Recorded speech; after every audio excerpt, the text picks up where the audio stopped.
Ladies and gentlemen, welcome back to another episode of Cage Talk.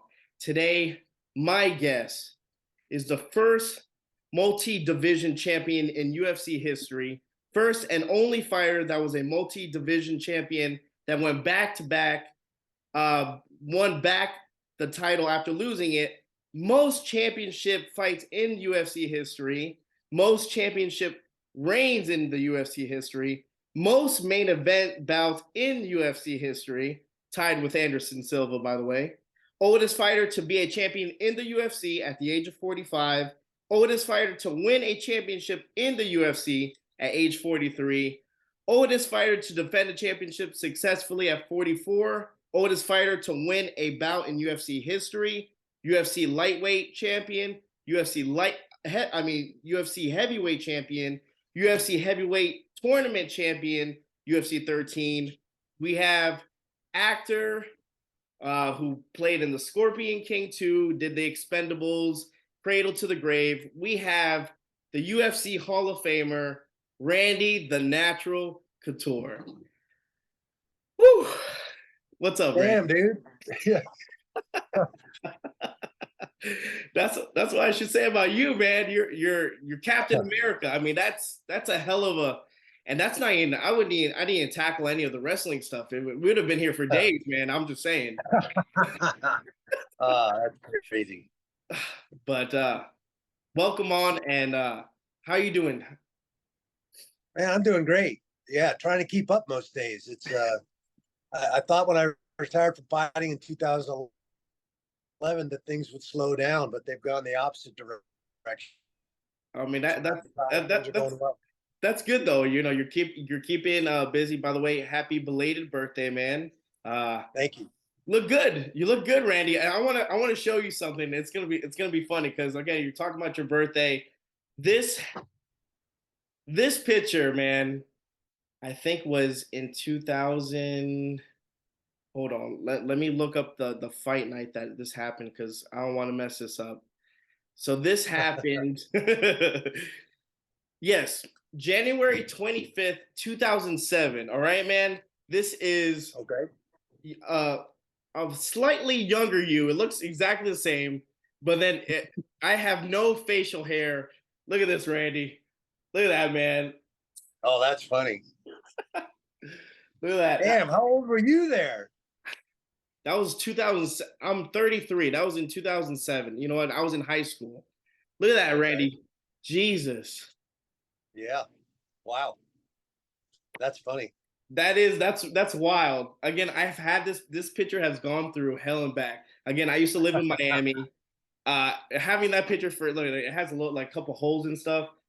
Having that picture saved for so long, and I was like, I had to cherish it, and I was like moving to Dallas because now I live in Dallas, Texas, and I remember I'm like, man, where the hell did I put? Because most of those I met Evan, Rashad Evans that night, but I never printed that picture. That was the only picture I printed out, and I'm like, shit, where's that Randy Couture picture? And I had it like in between like hardcover books, and it was like in the middle. I was like, oh shit, there it is. I'm like, that's awesome. I still have it. So you didn't change, man. You barely changed. Me, on the other hand, yeah, I'm like 30 pounds, like 50 pounds more. You know, heavy, but hey, it is what it is.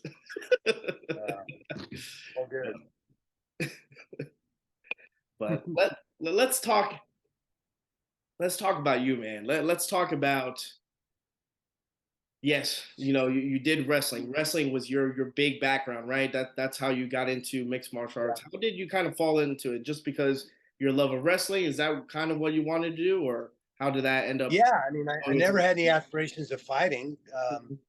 In gosh, what was it? 1996. Was at a college wrestling tournament coaching Oregon State University. Ran into a buddy of mine, and he's like, hey, did you see that UFC stuff? Did you see Mark Coleman and Don Fry? And of course, I'm like, yeah, man, I saw one of those. That's crazy. He's like, oh, you should do that. And I'm like, what are you talking about? He's like, no, I know how to get the application. I'll get an application for you, man, and I'll send it in.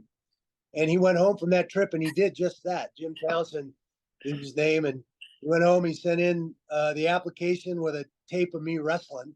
Wow. And they're like, oh, we got Coleman, we got Fry, we got enough wrestlers. We want more exotic martial artists, but we'll put them on the alternate list. This was December of 96. Jeez. So in spring of 97, I get a phone call. They're like, hey, you're on our alternate list for having trouble filling a spot in the heavyweight tournament. Are you still interested in fighting? And I was like, heck yeah, I'll do it. And it was 3 weeks. So I had Wow. 3 weeks notice for that first fight. And that was the heavyweight tournament. So I fought twice that night Yep. in UFC 13. So, and I was off and running. That was it. Wow. Well, in that situation, you were also wrestling, so you were conditioned, right? You were good, Yeah, exactly right. right? I was actually on my way to Puerto Rico to wrestle for the U.S. in the Okay. Pan Am Championships Hmm. when I got that phone call. So, 2 weeks later, I was in Puerto Rico wrestling. And then a week after that, I stopped in Atlanta on my way back and drove up to Augusta and got in the heavyweight tournament and fought in UFC 13 on my way back from Puerto Rico. Wow. So, That's again that's wild. And most of the fighters that I've talked to back in the earlier days, like I had Gary Goodridge, I had Dan Severin, and they almost had almost the same similar stories. We're like, well, it's something to do, and my friend told me about it, and I said, hey, why not? And I yeah, just did it. It's like it's wild compared to nowadays where these fighters are like well established where they can be like, hey, I want to make a career out of this. Let me just, I want to do this, and yeah, they have something set, and that's where they're going with it. yeah. I feel like we're in that third generation of fighters that saw all of us and said, that's what I want to do. Yeah. At an early age, you get the Rory McDonalds and guys like that started fighting at 16 years old. They didn't care about a belt or any of that. They just wanted to be a well-rounded mixed martial artist. And Hmm. I think we're all enjoying that generation of fighters now that's so talented and embraced all of this and it's just they're remarkable. They're fun to watch. It's been amazing to see the sport evolve the way that it has.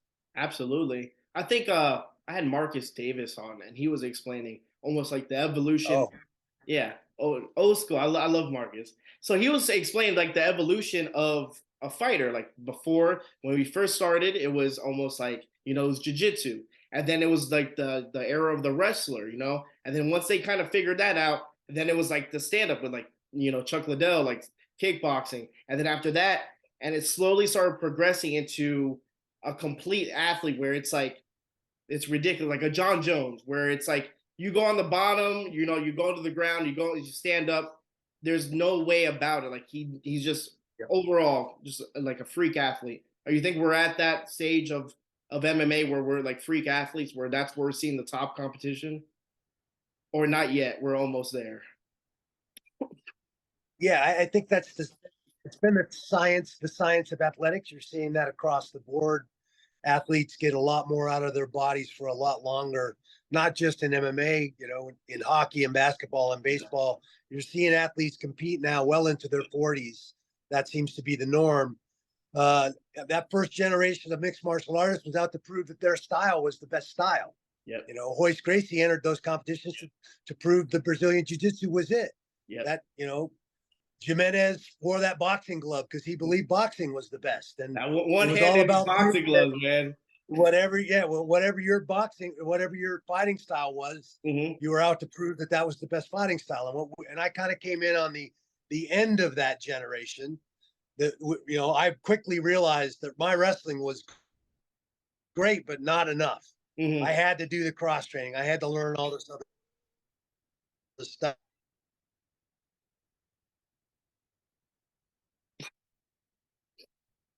Cross training and learning all the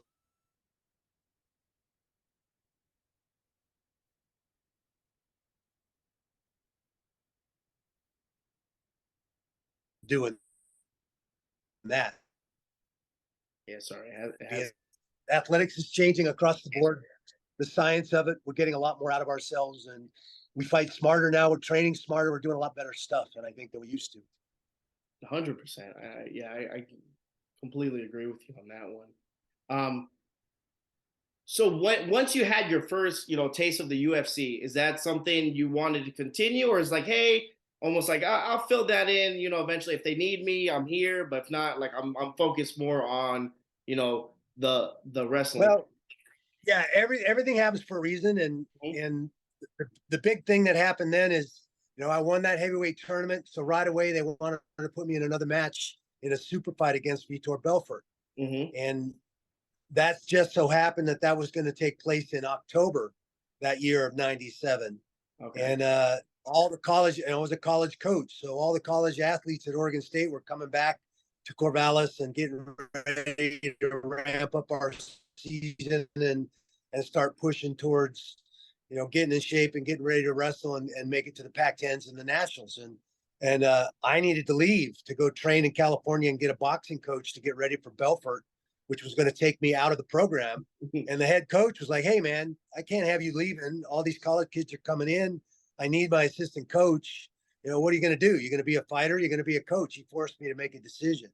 Mm. And I think I would have tried to do both, and both probably would have suffered. The Yeah. coach, he wasn't keen on the fighting. He didn't think it was good for wrestling. He didn't think it was good for the university. Okay. So he forced me to make a decision. And I had to make a big choice. I had to decide, was I going to take the risk and foray into MMA 100% and Mhm. quit my day job, basically quit being a coach? Or was I going to, not fight and just stay as a coach? And, financially, it was a no brainer. I mean, they were paying me more for that second fight than they paid me for the whole year at Oregon State. Oh wow. And it allowed me to train full time. So I decided I was going to take the risk, and I was going to quit my coaching job and pursue fighting full time. And that not only allowed me to train for MMA full time, but I was still chasing that Olympic dream and trying to make the 2000 Olympic team. So it allowed me to train full time there as well and Yeah. not have to wear the coaching hat. So I was a little bitter about it for a Mhm. minute. And I think after the dust settled, I realized that coach did the best thing for me by making me make a choice. Yeah. I would have tried to juggle all of that and would have suffered for sure. So, Definitely. I like I mean, said, you made a hell of a they choice. worked I mean, out you the way made the they're right supposed to. choice. You made the right choice. It was risky. I mean, I could have, could have ended up getting knocked out and Yeah. being done just like that. And then what? But obviously, it didn't go that way. So, That's wow. That's crazy. Was that is that the time where you started doing like the team quest, like we talked before? I had Matt Linlin. I've talked to Chris Liebenberg yeah, just about that and how that kind of got started. Yeah, Team Quest didn't come around till 2000. This was 96, 97. My Ooh, first fight was in April of 97. I fought uh, Vitor in October of 97. And then December of 97 was my first title fight against Mo Smith. So just like that, in 6 months, I'm boom. sitting in with a world championship belt. 4 fights in 6 months. And I'm like, what the hell just happened? And it was crazy. So Team Quest didn't come around till 2000. Matt just won a silver medal Yep. in the Olympics in Sydney. He was moving back to Oregon. He'd been coaching and living in Nebraska. Hmm. Me and Danny Henderson were training together at Oregon State and going to the JKD gyms in the area to get training partners in that time. And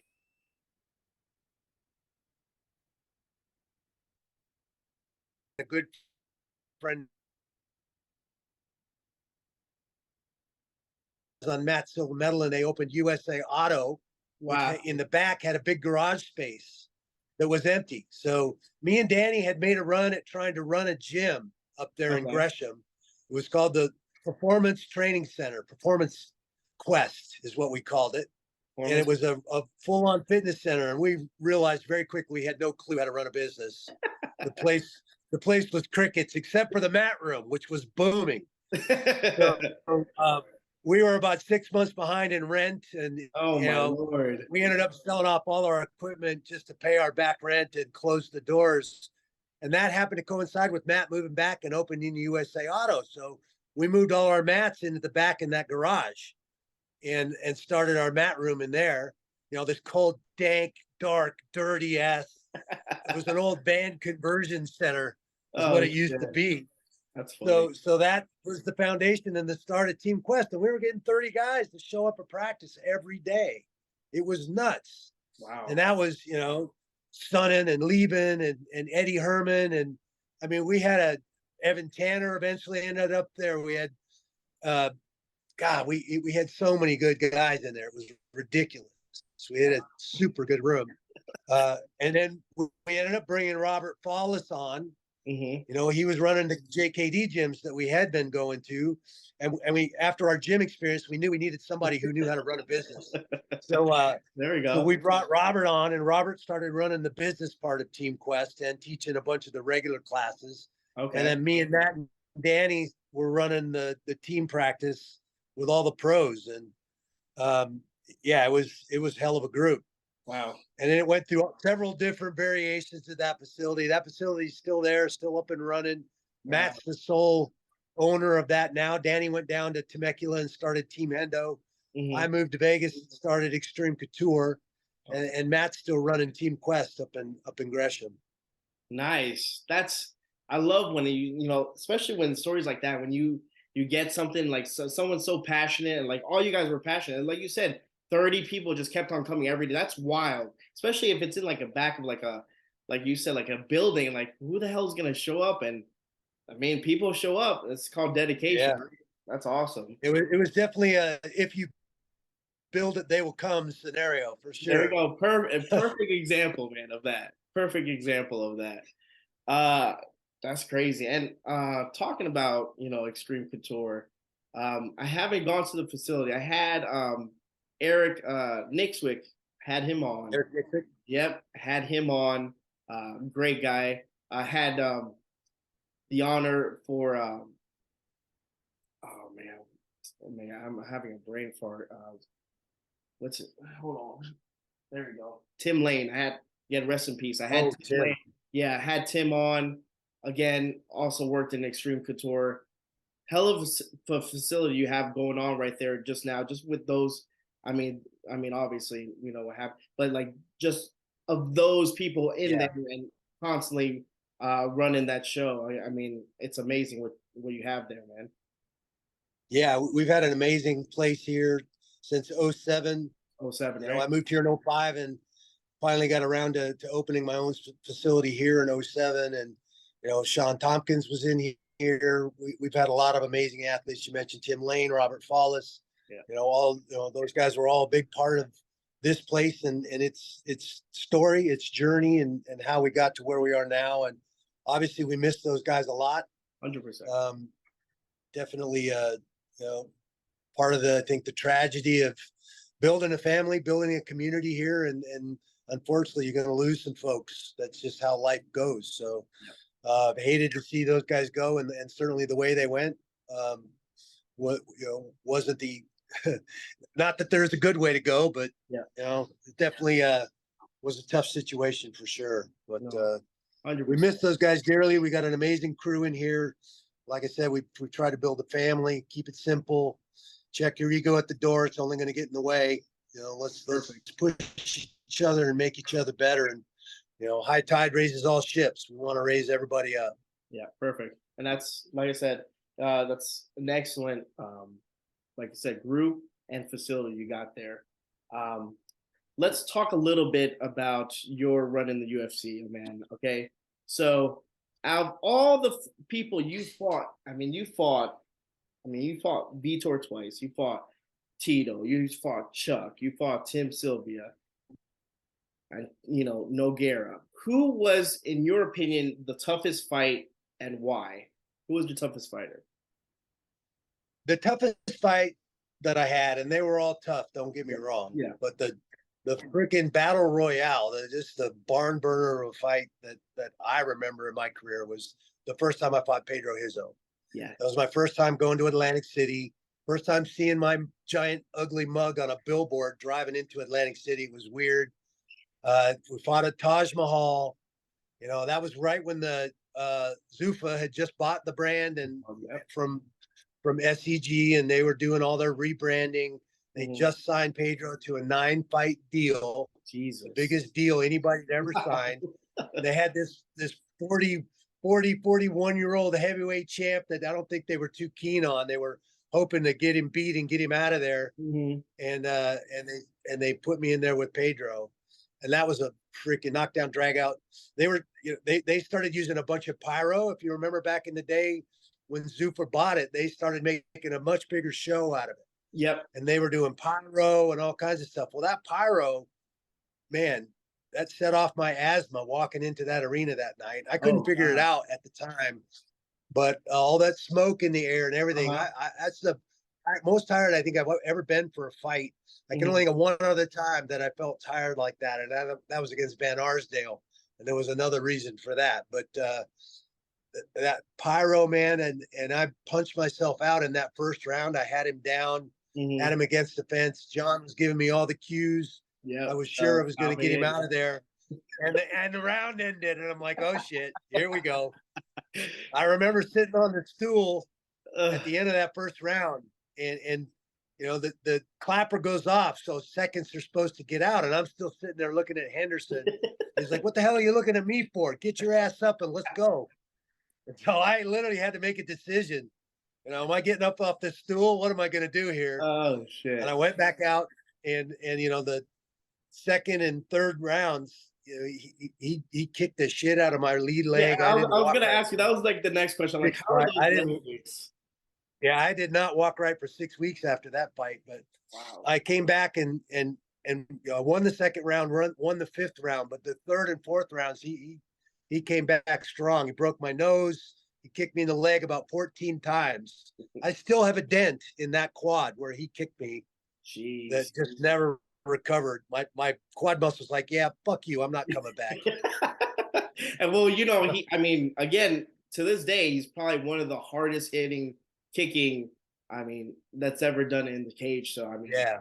I Yeah. guess He was a Marco Huas disciple, did a lot of Dutch kickboxing with some very, very good kickboxers in Holland.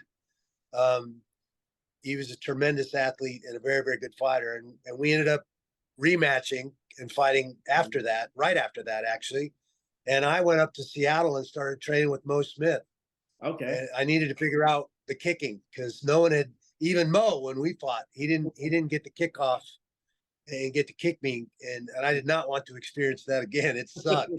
And so Mo changed my stance. He changed a bunch of stuff and Okay. taught me how to check a kick properly. And I went into the second fight a lot more prepared. And it wasn't even the same fight. It wasn't close. But Yep. that first one was a barn burner. Yeah, man. I mean, I forgot that back in the day they didn't check kicks. You check a kick by taking the kick. I remember you took every single kick. Yeah.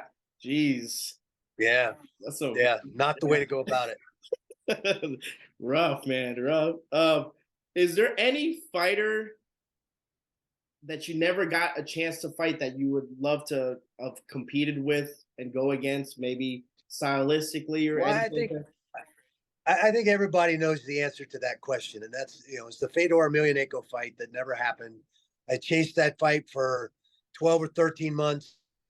The UFC tried to negotiate the fight early on Mhm. because because of their ego, they weren't willing to do a co-promotion with M1, Oh, that's and right. that's why the fight they agreed on money, but M1 wanted a co-promotion, and they controlled Fedor's rights, basically his Yeah. ability. So UFC said, no way, we're not putting you guys over. That's never going to happen.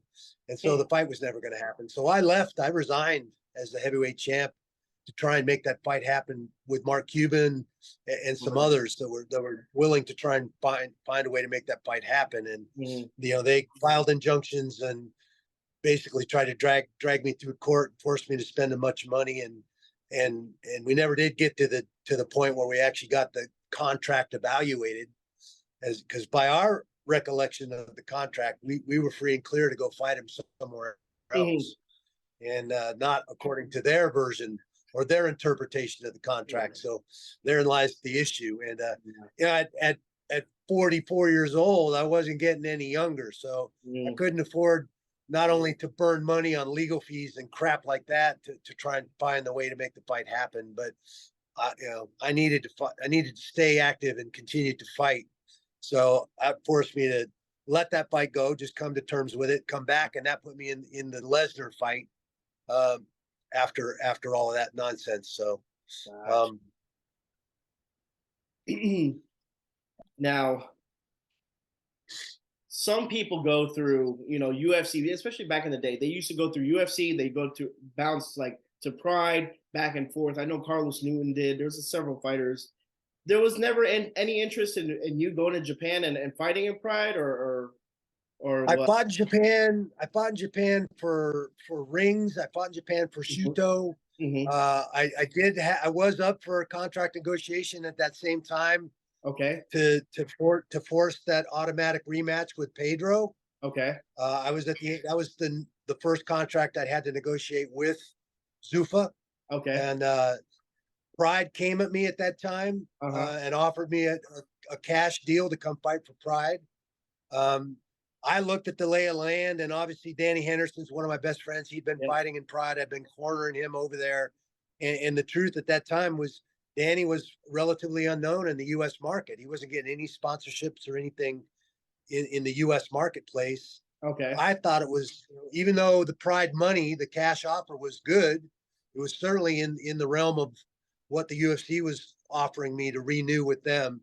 I thought marketing wise, it was better for me to stay in the U.S. market and continue to fight with the UFC Okay. and not go to the Japanese market. So I passed on their offer and just renegotiated with the UFC. Gotcha. Gotcha. 'Cause, yeah, I was always curious about that. So you kind of felt the situation out, saw how Dan Henderson was doing, and then you're like, you know what, I'd just rather stay here.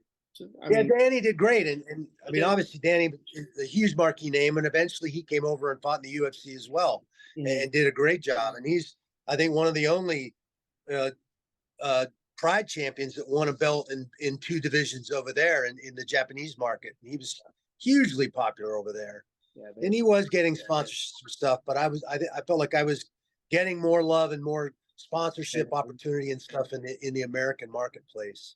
gotcha, gotcha. Um, by the way, one of my probably my favorite Randy Couture fight. Again, I grew up watching, like, when you and Chuck were going at it. That's when I started getting into UFC. So I loved every. It was kind of like a double edged sword, because at one point I loved Chuck Liddell, but then I found out about you, and I'm like, man. And then when you guys fought again, I'm like, shit. It kind of sucks because one has to go down. It's like the worst. It's like I'm like, ah. So then after that, it was the Tim Sylvia fight when you came back, out of retirement, and I was nervous because, again, I had Tim Sylvia on the show, and he talked about that fight, which is pretty funny. Tim's a good guy too, man. Really, really nice guy. Yeah, Tim and I are good friends, and Okay, that's awesome. you Like, know, so he was talking about how, he was just like, he hit me with that overright, and it's just a game changer, and how was that coming back? Was that probably your best moment in the octagon? If not, what was your probably? definitely for a couple of reasons. One of my favorite fights. Obviously, me and Tim look like Mutt and Jeff in the cage. I mean, he's 6'8". He's a huge man. Tim had come out and trained with us at Mhm. Team Quest for 3 weeks. He stayed at my house. We became friends. You know, that was before he'd ever won the title, before he beat Okay. Rico Rodriguez and all of that. And I was, in the back room when he beat Rico, jumping up and down with Monty Cox, his manager. We were both excited for him, and he was just a great guy. I Mhm. really enjoyed Tim. Still enjoy Tim to this day. He comes to our Quad Cities charity ride every year, and we do some guest bartending and have some I fun. seen And that. he's a great dude. I had a fair sense that I had the skill set to make it tough on Tim. I also know Tim psychologically well. He has to talk some smack and generate that kind of animosity to go out and do his job. And I Hmm. knew because we were friends, he was going to have some trouble doing that in a fight with us. So Gotcha. I was never that way anyway. I had that wrestler's mindset. I Hmm. had to fight and wrestle some of my best friends for the spot on the team. One Yeah. of us is going home first off. That's just how it is. So it was nothing personal for me. It was just business as usual. I had a fair idea from the time we'd spent at Team Quest training together on what I could do to potentially exploit some of his weaknesses or potential weaknesses. But he was a Hmm. formidable opponent. Great big guy with very good striking, good power. I Yeah. mean, he knocked some guys into next week when he was in his prime for sure. And I Absolutely. think he got a little uptight psychologically. He was fighting a lot not to lose back then instead of going out like he did in his earlier career and Yes. fighting to tear somebody's head off. Hmm. And I think that was the biggest issue I saw in Tim at that point was psychologically he was more scared of failing of losing that belt and Hmm. losing the title and that tightened him up. He didn't go out and let it out, you know, and let things go the way he was used to fighting. But I practiced that left inside kick, overhand right left hook, and I think I was surprised as everybody when he fell over. Like, oh my God. Yeah, the whole place went. I remember. So back in when I was in Miami watching that, Dave and Buster's used to have this for $25. Go to the back of the room. They have a big screen TV and they had little finger foods or buffet. Yeah. Pay $25. And I remember watching that fight, man, and losing my shit. And I don't like, especially I don't like doing that in public. That's why I usually try to buy the pay-per-views here and watch it at home because I sound like a lunatic. But I was howling, I was yelling. I was like, it was such a good fight. And then at the end, when they were counting down, it was. I will never forget that 10-second countdown, man. That is still blazed in my mind. That was the biggest crowd in North America at that time, at about 22,000 people. Jeez. And I don't think they sat back down after that first punch. I think they stood the rest of the fight, and they started chanting the countdown. And I mean, it was unbelievable. That's wild. Now let's move on from the UFC. Let's talk a little bit about your career in acting again.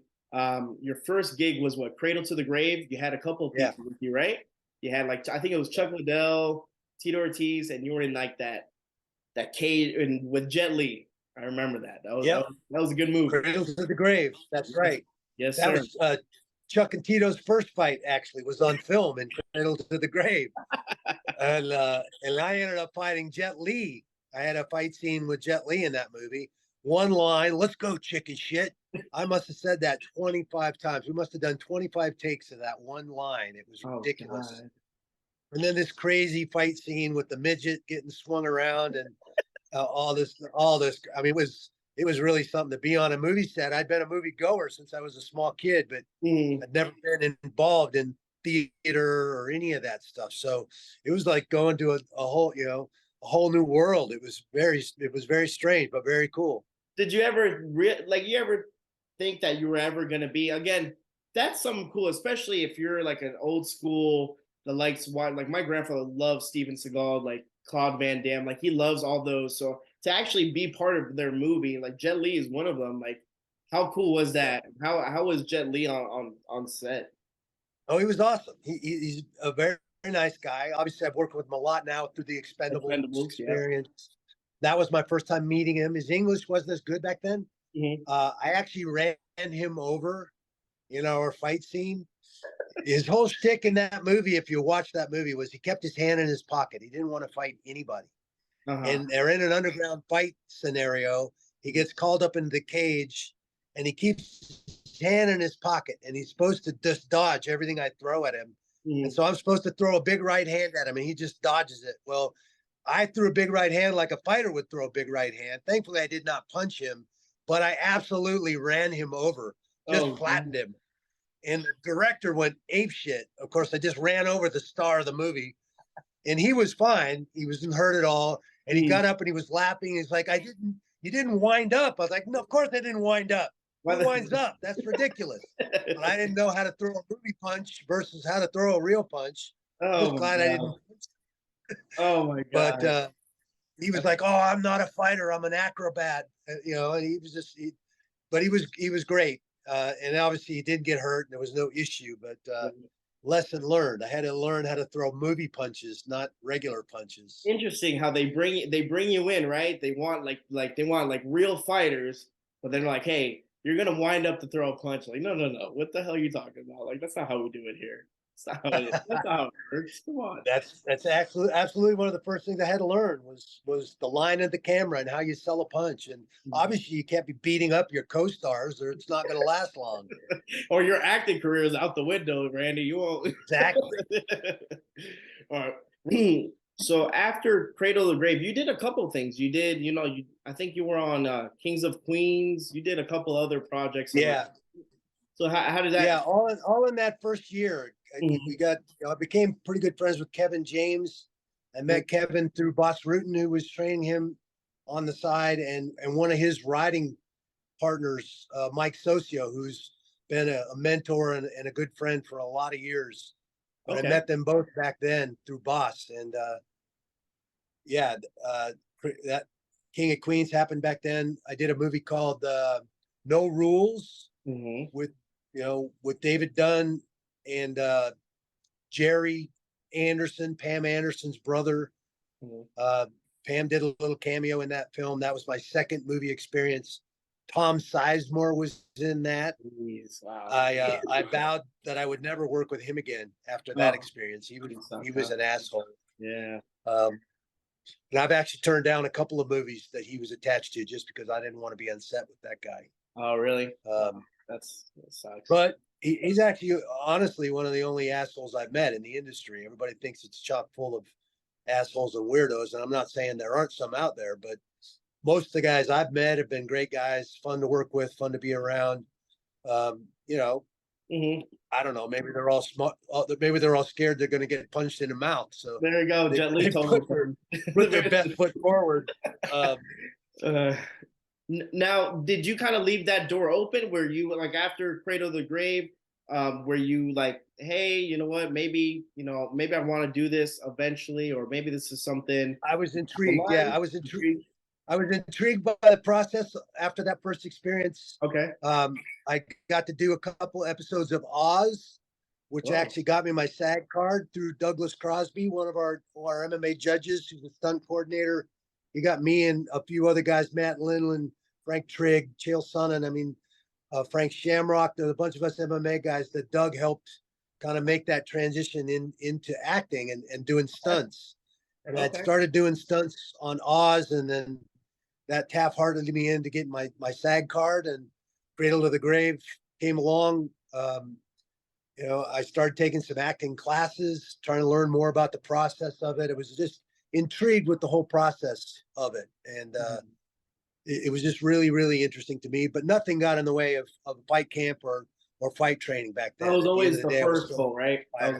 So I kind of juggled any of the acting gigs I was getting around any of the fight camps and the other stuff I had going on, which was a challenge.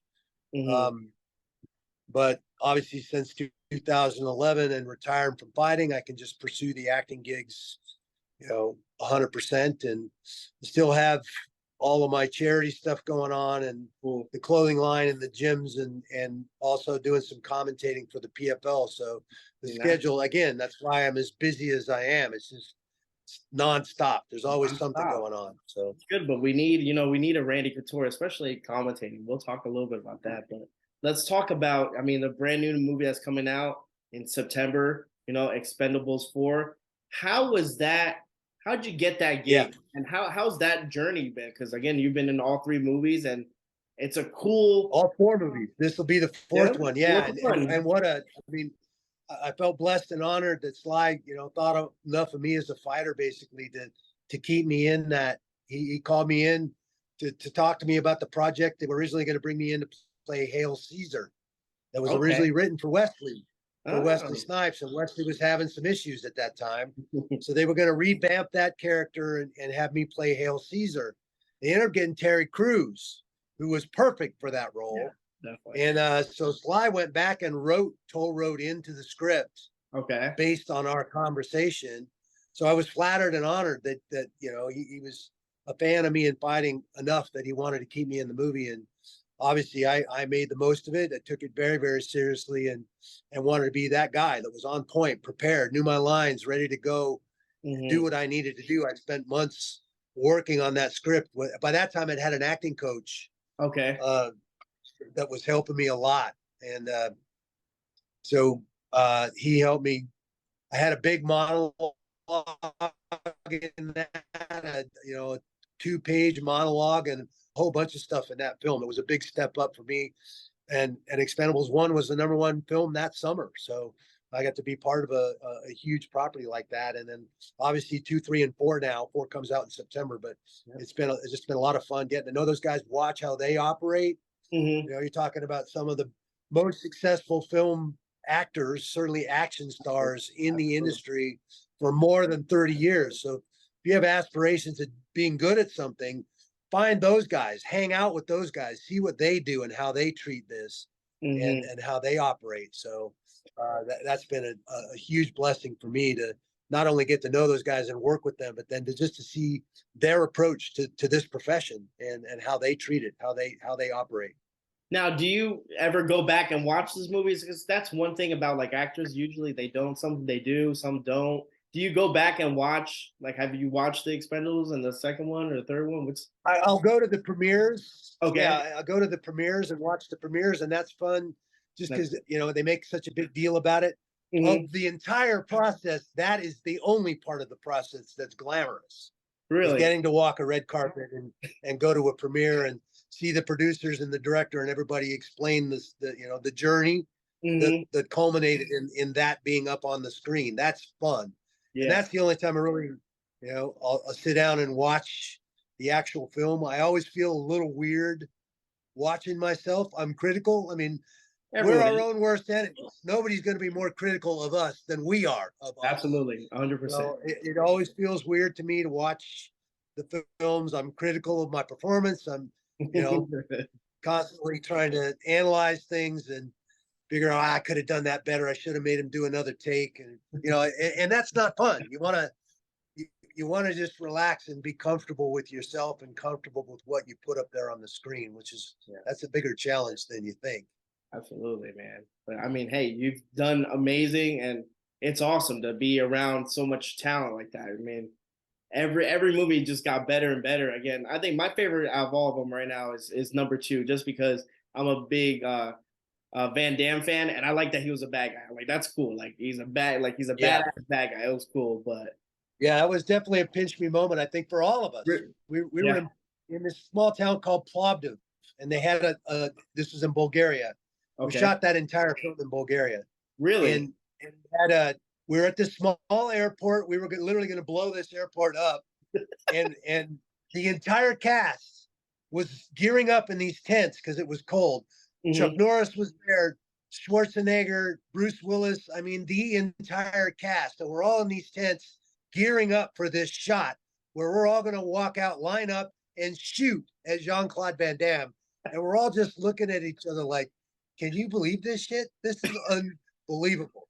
It was one of those moments where I think Schwarzenegger and everybody was just like, this is crazy.